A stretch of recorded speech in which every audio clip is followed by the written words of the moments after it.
What does finding your purpose actually look like?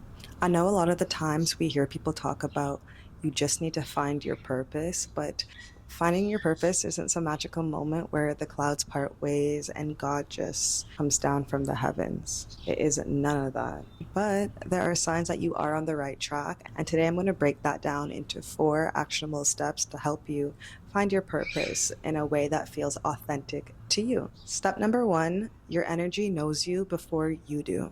Honestly, real talk, your purpose isn't something to figure out, but it's more something that you feel, and it helps you understand what that truly is. But it's not something you just one day wake up and realize, damn, okay, this is my purpose. The biggest tip I can give to you for this step would be the best way I can describe this feeling would be think about something that you can probably talk about for hours, and the more you talk about it, the more you get excited about it. So even if I asked you, okay, you know that one thing that you can talk about for hours, what is that? You know that thing that you can probably do for hours, what is that? Dive into that a little bit more. Disclaimer, your purpose has nothing to even do with money.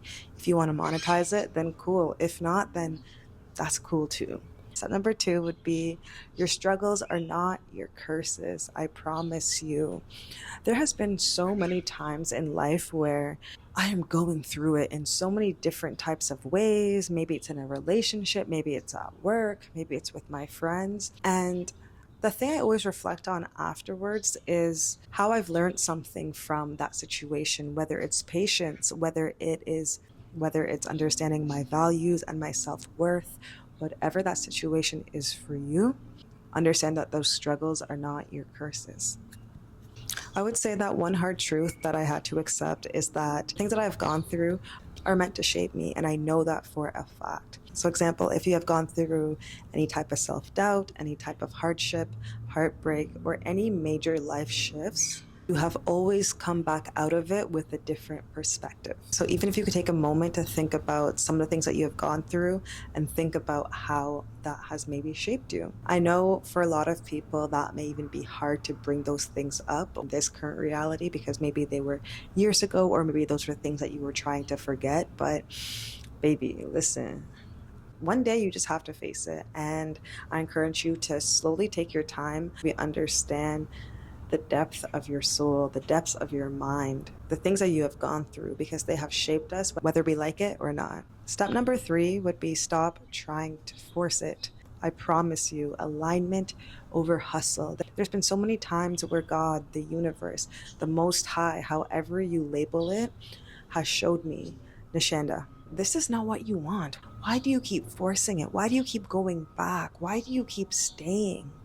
Every pillar of life is going to teach us something as a whole. The ones who get it.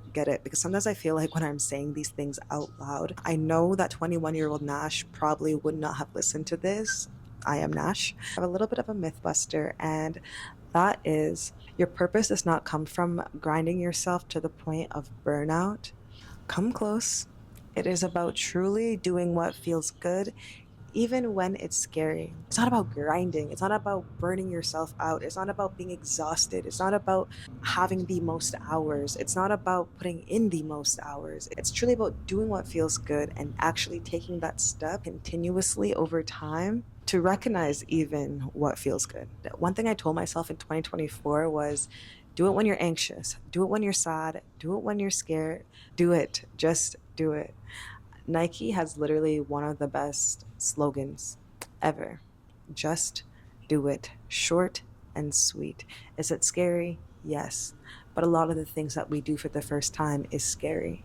The thing that I really want you to focus on is saying yes to the things that excite you. Even that 1% of you is like, you know what? I'm curious. Let me just see how this goes. Let me take the plunge.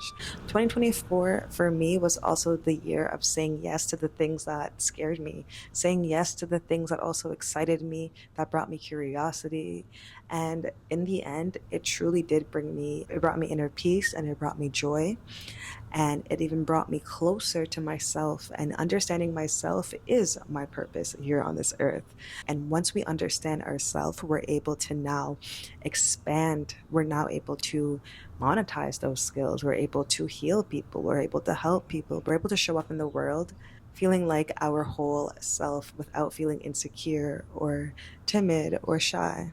And then I also started saying no to the things that were soul sucking and draining. Doing those little tiny changes compounded over time, and I realized that, this is actually making a bigger difference in my life than what I thought. Last but not least, number 4, take the damn leap. Start, do it.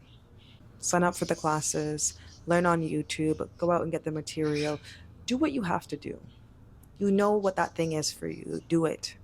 The biggest mistake that you can make for yourself is waiting. I'm going to wait until this is lined up. I'm going to wait until this feels perfect. I'm going to wait until, don't get me wrong, you can do that for a little bit because I do understand the power of your intuition. But at some point, you just have to take the leap. I'm gonna give you an example. The people who are actually living their life and living in their purpose, they're not waiting for the perfect situation. They're not waiting for the perfect scenario. They're not waiting for whatever you're waiting on to just start. Because if you start now, and even if it's not that good, then that's okay. Tomorrow's a new day. The next day's a new day. It's going to be a new month next month. There's going to be a new year next year, and so on. But just start today. All these steps take time for you to actually put it into practice. But if you could start today with just one, pick the one that kind of hit home for you the best. Comment so I can hold you accountable. And then you can even go back on this video, see when you commented, pick a new step, work on it, come back, leave a comment, give me some feedback. But I promise you, your purpose isn't something that's going to make you feel unworthy. Your purpose will probably trigger other people around you, but people feeling triggered by your essence and your aura and the things that you do are not new to you. I'm going to leave you with that, and I will see you in the next video. Bye.